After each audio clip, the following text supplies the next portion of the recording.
conférence ou atelier sur le pouvoir de l'audio digital et la manière de créer des expériences immersives audio pour vos histoires de marque. Donc on va parler aujourd'hui de podcast de marque et d'immersion audio. Voilà, rapidement on se présente. Donc je suis Anne Desroseaux, je suis la directrice des contenus de Saoti Créative, qui est le deuxième métier de Saoti. On aura l'occasion de parler du premier métier aussi également. Bruno Lorenzi, qui fait partie de l'équipe aussi, qui est chef de projet et journaliste. Et puis Alexis Elbaz, qui fait aussi partie de l'équipe de Saoti Créative, qui est responsable du développement éditorial. Et puis Alexis et Bruno vous présenteront différents cas d'usage, évidemment, au cours de cet atelier. Rapidement, pour nous resituer, Saoti, ce sont deux métiers principaux. Le premier, puisqu'on parle d'édito aujourd'hui, c'est Saoti Créative avec la conception et la promotion de tous vos contenus audio. Et puis le deuxième métier, une fois que vous avez conçu et produit vos contenus audio, il faut bien les héberger, les diffuser. Et donc nous avons ce deuxième métier puisque nous éditons des plateformes d'hébergement, de diffusion, de production, puisque nous avons un studio virtuel aussi, et de monétisation quand il s'agit de médias essentiellement. Voilà, et donc avec différentes plateformes, player, podcast et du live aussi, nous produisons pas mal de live.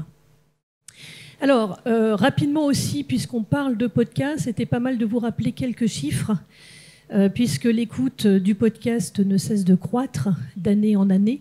Vous voyez que les chiffres qu'on va vous présenter là viennent des dernières études Audio-Médiamétrie de 2024 et puis l'étude CSA Avas Paris de 2023. Donc le podcast, une accessibilité facilitée, une popularité des plateformes. Aujourd'hui, vous avez différentes plateformes d'hébergement de diffusion et puis on écoute aussi beaucoup de podcasts à travers les grandes plateformes d'audio grand public, Apple Podcast, Amazon Music, Deezer, Spotify, on ne les cite plus. Sachez aussi que 81% des 15-80 ans, alors la plage est large évidemment, ça rappelle les 7-99 ans pour les jeux, mais c'est bien, écoute un contenu audio digital, donc soit du podcast natif, soit du replay. Le replay, ce sont les programmes qui passent sur la radio. Et ce sont donc 28 millions de Français qui en écoutent tous les jours. 81% des auditeurs aussi, hebdo, déclarent qu'écouter des podcasts natifs est devenu une habitude régulière. C'est plutôt bien pour nous. Et on est très contents de ça. Et que 31% des auditeurs de podcasts natifs écoutent 3 à 5 podcasts par semaine et 23% tous les jours. Vous imaginez donc la puissance de frappe du podcast, évidemment. Et pour raconter vos histoires de marque, c'est un canal qui est extrêmement privilégié et qui est extrêmement intéressant. Et justement, on va pouvoir entrer un tout petit peu dans le détail de notre thématique aujourd'hui avec ce que c'est qu'une expérience audio immersive et pourquoi est-ce qu'on a voulu vous parler d'expérience audio immersive. Et je laisse la parole à Bruno pour ça. Merci, bonjour à toutes et à tous. Donc évidemment, c'est toujours intéressant de savoir à quel type de format on peut avoir affaire, où on peut être confronté en tant qu'auditeur. L'immersif, pour une marque, par exemple, c'est extrêmement pratique parce que ça permet vraiment d'aller à la source de ce que véhicule finalement le média audio, c'est l'imaginaire, c'est l'émotion. Et grâce à ça, on peut aller au contact du vécu, que ce soit sur le terrain, la rencontre de gens, faire des portraits, etc. Et donc ça permet évidemment d'aller utiliser quelque part tout le spectre que propose ce média audio avec cette force-là. Alors concrètement, le format immersif, c'est un format de podcast qui est basé sur de la captation sonore en stéréo. Donc la stéréo, tout le monde imagine, je pense à peu près ce que c'est, ou d'interview en situation. Donc ça veut dire qu'on se déplace, qu'on part avec des moyens mobiles. L'objectif, c'est de plonger votre auditeur dans une histoire, dans un environnement bien particulier que vous avez choisi de mettre en valeur en renforçant l'impact émotionnel et narratif. On embarque l'auditeur dans une histoire, dans l'histoire qu'on veut leur raconter. Il faut savoir que le pouvoir du descriptif, comme on l'appelle, parce que l'immersif, c'est du descriptif, on raconte, on projette des images, on projette des couleurs, on donne à voir en fait, on donne à écouter. On donne à entendre ce qu'on ne peut pas voir. Exactement, on fabrique des images. Donc ce pouvoir du descriptif, c'est vraiment la racine de la technique immersive. On projette toutes ces images, le tout sous un récit finalement, et à travers un récit qui est forcément riche de fond et donc de forme pour créer une expérience d'écoute captivante. Voilà ce que c'est que l'expérience audio immersive. On va pousser le média audio, historiquement la radio, dans tous ses recoins pour aller chercher l'auditeur et intéresser. Je ne sais pas si vous avez déjà écouté des histoires à la radio, des émissions qui vous embarquent comme ça, sans même vous rendre compte, mais c'est ça l'immersif. Voilà. Ce n'est pas juste des gens qui parlent autour d'une table.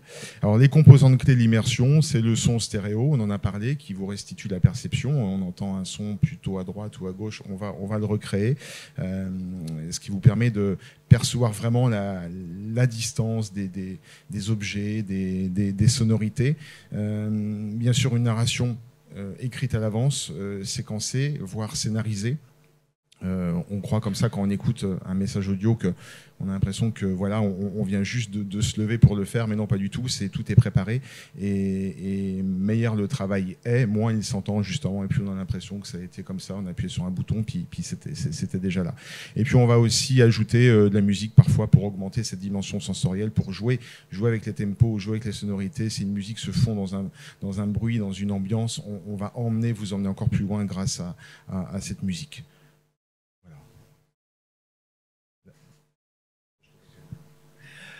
Merci Bruno. Bonjour à toutes et à tous. Alors, on vient de voir avec Bruno qu'effectivement l'immersion c'était très intéressant et donc par ricochet c'est aussi très intéressant pour vous, pour les marques, pour les entreprises. Pourquoi ? Parce qu'à travers toutes ces techniques qui ont été évoquées par Bruno, vous allez pouvoir vous distinguer dans votre contenu audio par un storytelling qui va être unique. Pour ça, nous, notre travail chez Saouti Creative, ça va aller d'aller puiser dans votre histoire. Alors, il ne faut pas forcément être une marque centenaire pour avoir quelque chose à raconter en immersif. On trouve toujours des choses. Ça peut aller du témoignage client à l'immersion totale si vous êtes une marque patrimoniale. Ça peut aller de l'interne. Il y a beaucoup de sources sur lesquelles on va aller piocher pour créer un storytelling unique autour de ça et avoir un objet audio qui soit le plus singulier possible, parce que l'idée, c'est qu'il ressemble à votre marque, à votre ADN, mais aussi qu'il y ait une plus-value réelle et sincère à l'écouter. Et pour ça, on va aussi aller travailler tout le contenu édito immersif pour qu'il soit au plus proche de ce qu'attendent vos communautés, clients et ou prospects. Après, ça dépend des objectifs de chacun. À travers l'immersion, et on va le voir sur les 3 exemples qu'on va vous présenter, vous allez pouvoir créer une connexion émotionnelle forte. Dans ce qu'on cherche dans l'immersion, c'est l'émotion, quelle qu'elle soit, une émotion joyeuse, triste, ça dépend des parties pris qu'on va mettre dans l'édito. L'idée, c'est vraiment captiver son auditoire avec une histoire, avec un storytelling. Et on va parier pour ça sur des modes narratifs créatifs qui sont divers et variés, dans lesquels, et ça c'est très important de le noter en podcast, on va venir injecter en filigrane vos messages institutionnels. On le sait, il ne faut pas les oublier, il faut les prendre en compte. Vous avez des enjeux de positionnement, des enjeux de marque. L'idée, c'est d'intégrer ces messages-là qui sont essentiels, mais ne pas faire passer le podcast pour un objet publicitaire. Et pour ça, l'immersion et l'immersif est très intéressant. Donc oui, le podcast, ça peut être un talk show autour de la table, ça peut être aussi être sur le terrain, ça peut être en immersion, ça peut être un documentaire audio, ça peut être un reportage. Il y a plein de formats différents et nous, on les travaille avec vous pour être au plus près de vos attentes et des attentes de vos communautés sonores.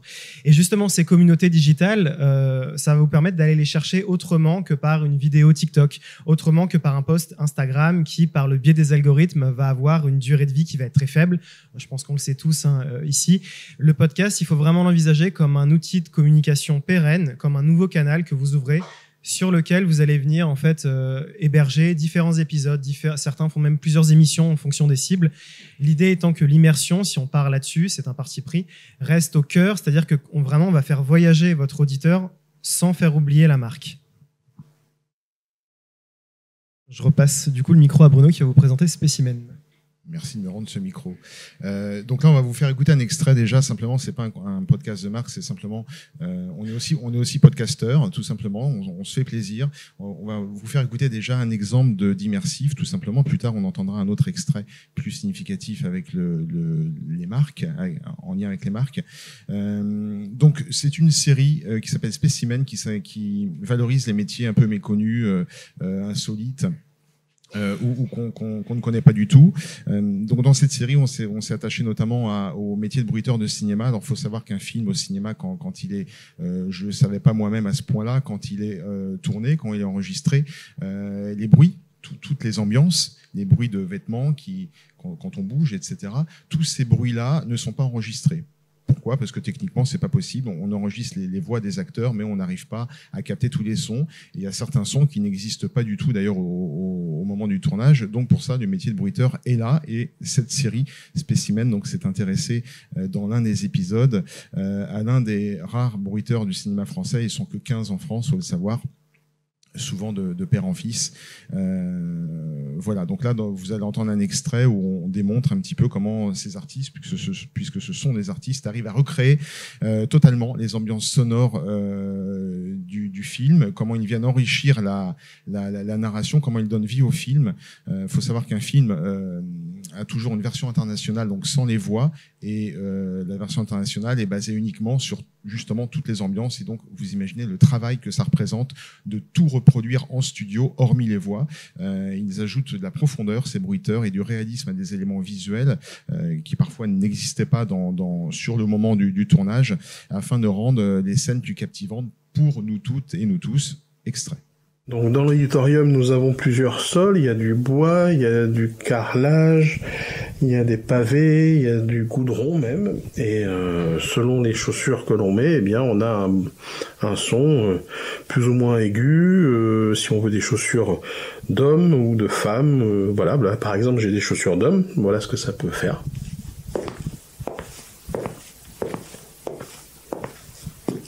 Je peux mettre aussi des chaussures de femmes, qui ne sont pas forcément des chaussures à talons de femmes, mais bien des chaussures d'hommes, mais qui ont une sonorité très aiguë et qui vont simuler des talons.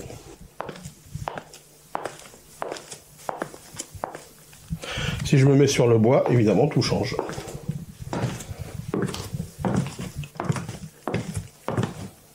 Je vais monter un escalier. Je descends l'escalier. Donc là, il faut m'imaginer marcher sur place, car je suis pas en train de faire le tour de l'Audi, mais je suis bien sur 1 mètre carré et je marche sur place. C'est toute la difficulté où il faut courir, sauter sur place, synchrone au 24e d'image. Voilà. Moi, je vais vous présenter un deuxième extrait qui est plus orienté marque, issu du travail qu'on a fait avec le groupe Beneteau. Alors, le groupe Beneteau, c'est un chantier naval d'envergure puisqu'ils sont leaders sur le marché. Et en 2024, ils ont fêté leurs 140 ans. Donc, vous voyez, quand je vous parlais typiquement de marques très patrimoniales, ils sont venus nous chercher avec une envie d'explorer la piste podcast. Et nous, dès qu'on a vu 140 ans, on s'est dit, il y a forcément une histoire. Et quelle histoire à raconter. On démarre donc le podcast en 1884. Et les objectifs, là, c'était tout simple, c'était en fait d'aller chercher dans les codes du documentaire classique, mais audio, donc très immersif puisqu'on se passe de l'image, et c'est d'immerger les auditeurs dans 140 ans d'aventures en mer, de récits sportifs, parce qu'ils sont très présents sur les compétitions au large, d'innovation, sans oublier encore une fois les messages de la marque, mais à la manière d'une grande fresque historique. Et quand on a en fait travaillé ce fil rouge avec Anne et l'équipe, on s'est rendu compte que souvent l'histoire de Beneteau, du groupe Beneteau, croisait celle de l'histoire de France. Donc en fait, on a fait en permanence des rappels pour positionner l'auditeur. Et l'auditeur, forcément, les rappels, ils vont être avec des discours emblématiques, comme celui du général de Gaulle. Ça va être en évoquant les guerres mondiales, qui sont des marqueurs temporels très forts. Et ça, il faut que les gens l'entendent pour qu'on puisse se projeter dans le récit. Et donc, on a utilisé différentes techniques. D'abord, les codes de l'univers sériel et storytelling, ce que j'appelle un peu les codes à la Netflix, c'est-à-dire que de plus en plus, maintenant, les documentaires audio reprennent les codes des séries télé avec des suspens en fin d'épisode. On l'a utilisé parce que c'est très incitatif pour aller écouter les épisodes suivants. Donc, ça finit toujours sur une pointe de suspense. Déploiement de plusieurs arcs narratifs, on l'a dit, l'histoire du groupe, bien sûr, et il y a beaucoup de choses à dire, l'histoire de la France, de la course au large. Donc on a eu un script d'une 30aine de pages, et sur chaque épisode, vous avez à peu près une 40aine d'inserts sonores, et on a eu 2 parties pris, une immersion authentique plus des reconstitutions. Donc on est à la fois au cœur du réel avec des archives INA qu'on est allé chercher. Ça peut être des reportages de guerre, des brèves d'actualité, des discours. Des ambiances très identifiables forcément qui sont réelles. Quand on est dans les usines Beneteau, on est réellement dans les usines Beneteau. Les sorties en mer, ce sont des vraies sorties en mer. Vous avez aussi des lieux emblématiques comme le métro de Paris où on est allé chercher du son aussi pour le recréer. Les interviews, bien sûr, qui restent authentiques. Ce sont des vraies personnes issues de l'entreprise ou non qu'on est allé interviewer. Et on est aussi au plus proche de la réalité parce que forcément, quand vous parlez par exemple de 1884, c'est un peu comme dans les documentaires en télé, hein. Finalement, on fait des reconstitutions et on les assume sur la base d'éléments sonores qu'on a agrégés. Et ce qui est très important, et c'est ce qu'évoquait Bruno aussi, c'est que vous avez forcément une musicalité de chaque épisode en adéquation avec l'époque traversée. Donc on vous a préparé un petit medley pour que vous puissiez vous rendre compte de ce que ça donne. Et si vous ne reconnaissez pas la voix, c'est raconté par Michel Desjoyaux, qui est l'un des plus grands navigateurs et l'un des plus primés de France.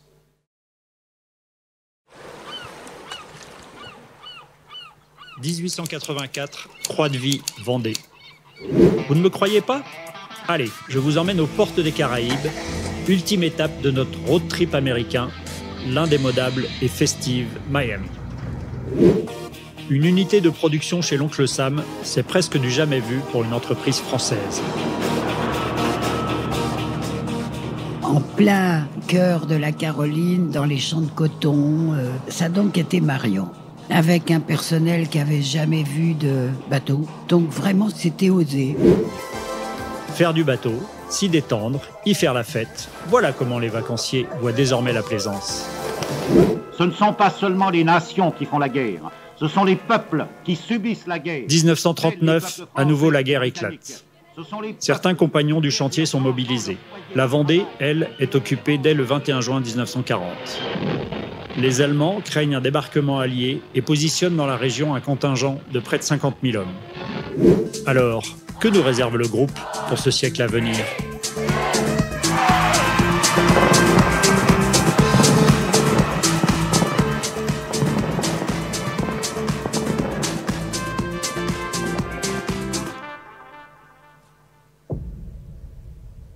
Ce que vous venez d'entendre, c'est la fin du 4e épisode, qui marque le passage à l'an 2000 en fait. Découvrez très bientôt le prochain épisode du podcast Odyssée, la saga du groupe Beneteau, racontée par Michel Desjoyaux, sur toutes les plateformes de streaming et sur beneteau-groupe.com. Donc là, vous avez eu un panache d'à peu près tout ce qu'on a pu faire, que ce soit de l'archive, de la musique aussi d'archives, pendant qu'on parle de la Seconde Guerre mondiale, à des reconstitutions aussi. Et on va vous présenter... Le témoignage également d'Annette Roux, qui est à l'origine quasiment, après, qui a repris l'entreprise après son père et son grand-père, et qui est toujours en vie, qui a 83 ans, et qui mène toujours cette entreprise du chemin de fer. Et je vais redonner le micro à Bruno. Merci. Alors là, on va vous passer un court extrait aussi d'un podcast commandé par une marque, cette fois-ci, qui s'appelle La Médicale et qui souhaitait s'adresser à sa cible, c'est-à-dire les praticiens de tous les métiers du médical, du paramédical, donc une compagnie d'assurance de mutuelle. Voilà, et donc l'idée, c'était de valoriser le quotidien de ces praticiens pour s'adresser aux jeunes praticiens, aux futurs praticiens.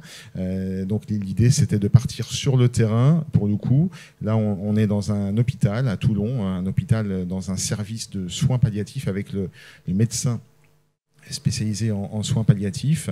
Et l'idée, c'est d'évoquer tous les aspects de son métier, qu'il nous raconte un peu son travail, sa journée et également ses besoins, bien sûr, en termes de couverture et d'assurance, qui est extrêmement important pour ce type de population. C'est même plus qu'important, c'est même obligatoire. Donc, il nous raconte, les praticiens, parce qu'on a fait déjà quelques épisodes, leur quotidien et leurs besoins. Voilà, tout ça sans citer la marque directement, évidemment. L'idée, c'est de les encourager à bien se couvrir, à bien se prémunir. Et si d'aventure, ça passe par la société productrice, eh bien, c'est encore mieux. On a changé plusieurs fois le traitement, les antiémétiques, etc. Je vais pas changer là. Après, elle fatigue vite. Hein. C'est vrai que même tenir une conversation, ça la fatigue. Donc, je me demande un peu dans quelle mesure à quel point, elle se ferme. Elle est désolée d'être seule. Aussi, oui. La responsabilité civile professionnelle en tant qu'hospitalier, elle n'est pas obligatoire car l'hôpital endosse la première responsabilité en cas de litige. En revanche, s'il y a un problème, les patients mettent en cause l'hôpital et le praticien.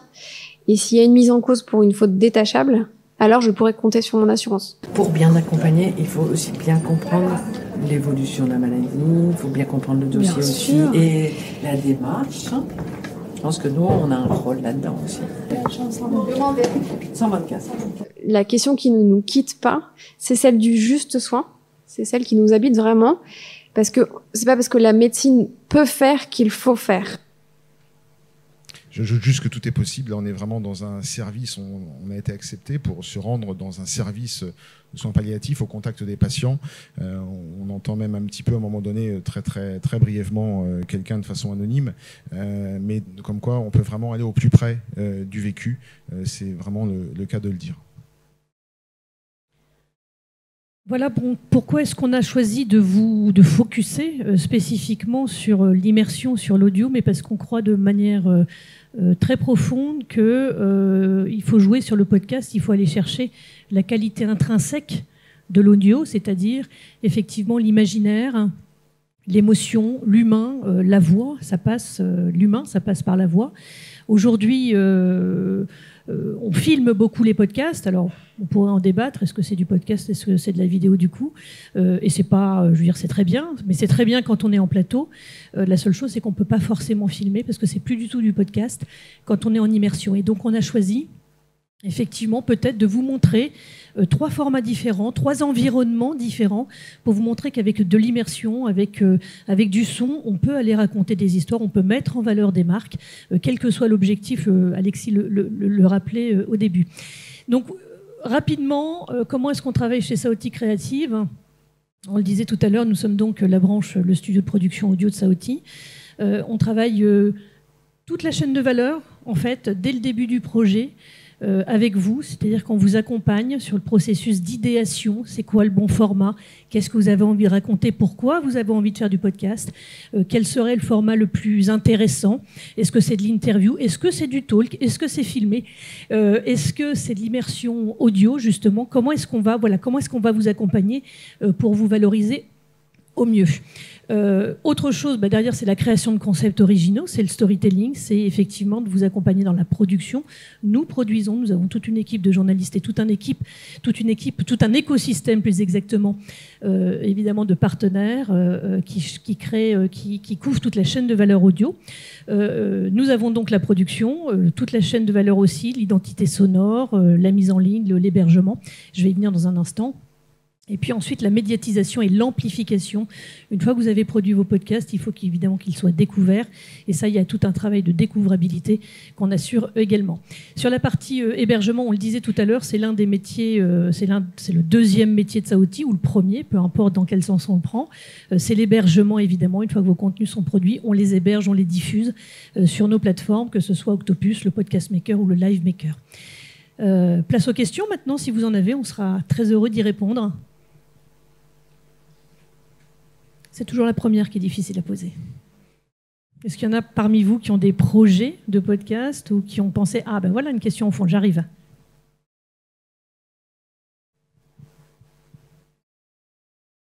Oui, bonjour. Ça serait plus au niveau, de façon très basique, des exemples de tarification, par exemple au niveau des 3 projets ou de types de projets. Voilà, avoir une idée de combien ça peut coûter. Ça va être compliqué de vous donner une fourchette extrêmement précise parce que vous imaginez bien qu'en fonction des projets, en fonction des moyens qui sont mis, en fonction de plein de choses, ça va évidemment être très très variable, mais peut-être que pour donner une indication très large de fourchette, du temps passé aussi. Et au temps passé, bien sûr, non, mais ça c'est une évidence, mais peut-être une fourchette, voilà, on va dire entre 1200, 1300 par épisode jusqu'à 3000, 5000, 4000 en fonction. Et donc ça c'est assez compliqué de vous donner un chiffre parce qu'il n'y a pas de vérité absolue. C'est très fonction de vos projets. Voilà.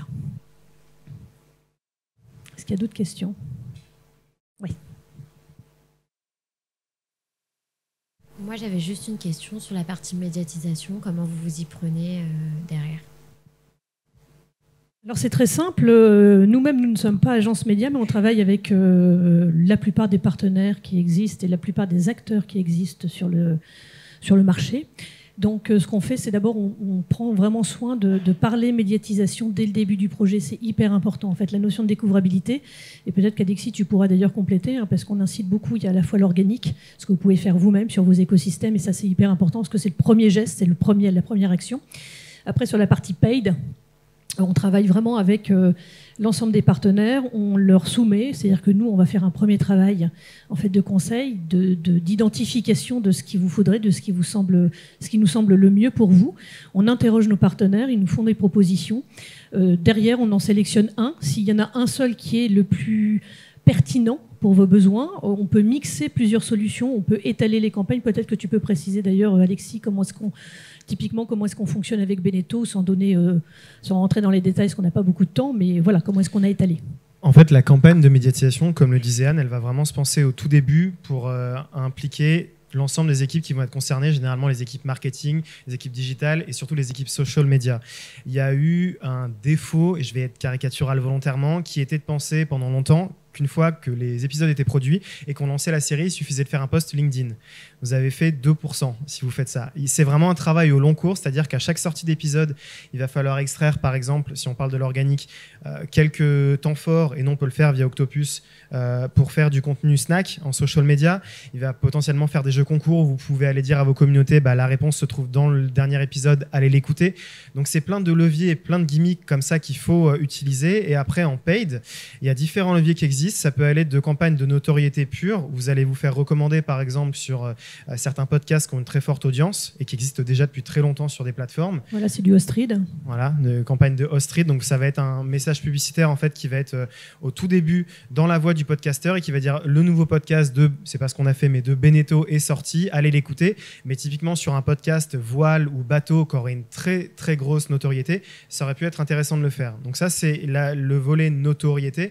Et après vous avez le volet qui va être un levier performance où là on vous garantit, mais c'est vraiment du sur-mesure, un nombre d'écoutes.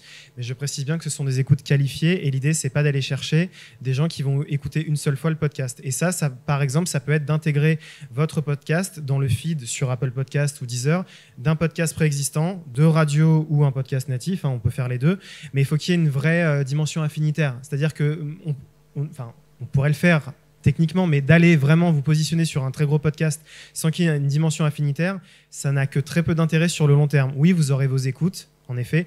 Derrière, est-ce que vous avez ciblé le bon persona auditeur ? Non. Donc il y a tout un travail en fait. Le taux de complétion sera forcément pas bon. Et ce qui est intéressant, c'est pas tellement... Alors oui, ce qui est important, c'est l'écoute garantie, mais ce qui est encore plus important, c'est la fidélisation de votre communauté derrière. Et c'est aussi le taux de complétion, c'est-à-dire qu'en fin de campagne, on regarde le taux de complétion d'écoute de vos podcasts. Et si vous êtes diffusé dans un environnement extrêmement affinitaire, votre taux de complétion, évidemment, il est intéressant, il est important. Si vous êtes diffusé sur un environnement qui n'est pas du tout affinitaire, les gens vont cliquer, ça va démarrer, ils vont entendre, ils vont se dire oh, ça ne m'intéresse pas du tout, ils vont arrêter. Donc voilà, il y a tout ce travail de conseil et d'accompagnement qu'on fait nous en amont avec vous, et puis après d'identification et de formalisation avec les partenaires avec lesquels on travaille. Sachant que ça peut être fait au moment de la sortie, et il y en a aussi, et c'est le cas sur Beneteau, qui nous font confiance sur l'accompagnement au global. Là, vous avez les 5 épisodes qui sont sortis, mais c'est quand je vous parlais d'objets de communication pérennes, c'est que là, le podcast Beneteau, son exploitation n'est absolument pas finie. D'abord parce qu'il y a un hors-série qui arrive, et surtout parce que la campagne de médiatisation de ce podcast-là, elle se poursuit tout au long de l'année 2024. Et elle va se poursuivre surtout aussi jusqu'au départ du Vendée Globe. Aussi. Autre question. Est-ce qu'il y a une évolution des règles ou des codes en matière de durée des podcasts et du nombre d'épisodes minimum pour installer un podcast ?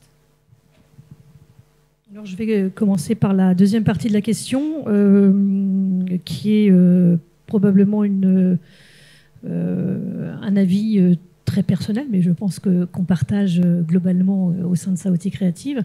Oui, il vous faut plusieurs épisodes pour installer un rendez-vous, ça c'est une certitude. Est-ce qu'il en faut 6, est-ce qu'il en faut 10 ? Tout dépend de la force aussi, tout dépend de la manière dont c'est raconté, tout dépend de la manière dont vous communiquez autour. Donc ça, mais de toute façon, il en faut effectivement plusieurs. On n'installe pas un podcast avec un épisode, ça ne marche pas. Sur la première partie de votre question, c'est est-ce qu'il y a des tendances ? Alors, c'est toujours pareil, c'est comment est-ce qu'on va écouter votre podcast, qui est votre cible surtout, à quel moment elle écoute votre podcast. C'est-à-dire qu'on se rend compte que les podcasts longs s'adressent à des communautés qui sont déjà très formées, qui sont déjà très existantes. qui sont très niches, sur des sujets hyper niches. Et donc, on va aller chercher, ces auditeurs-là vont aller chercher des épisodes très particuliers et qu'ils vont écouter probablement en voiture, le week-end. Ce sont des podcasts qui peuvent aller jusqu'à 1 heure, 1 heure et demie, 2 heures. Certains peuvent aller jusqu'à 3 heures. Quand vous êtes probablement sur des podcasts de marque, c'est-à-dire que vous allez adresser votre communauté de clients, de consommateurs, de prospects,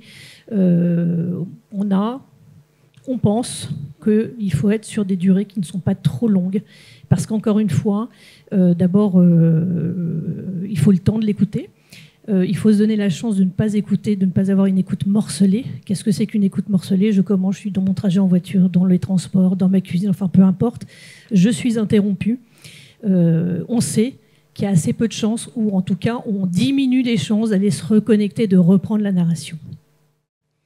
Donc là aussi, il n'y a pas de vérité vraie. C'est encore une fois, tout va dépendre de votre communauté, tout va dépendre de votre cible, tout va dépendre de vos objectifs.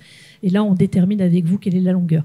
Nous, on produit assez peu de podcasts longs, qui sont souvent des podcasts d'entretien. Non pas qu'on n'ait pas envie de le faire, c'est qu'on n'a pas forcément eu l'occasion aujourd'hui.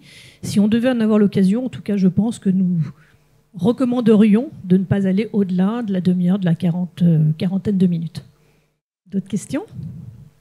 Tout est clair ? Écoutez, en tout cas, n'hésitez pas. Si vous avez des questions entre le moment où vous sortez et la sortie, voilà, on est au stand A01. N'hésitez surtout pas à nous joindre et à venir discuter, même si vous avez des projets qui ne sont pas forcément complètement dessinés, complètement clairs. Ça n'engage à rien d'en discuter et d'échanger. Très bonne journée. Merci beaucoup.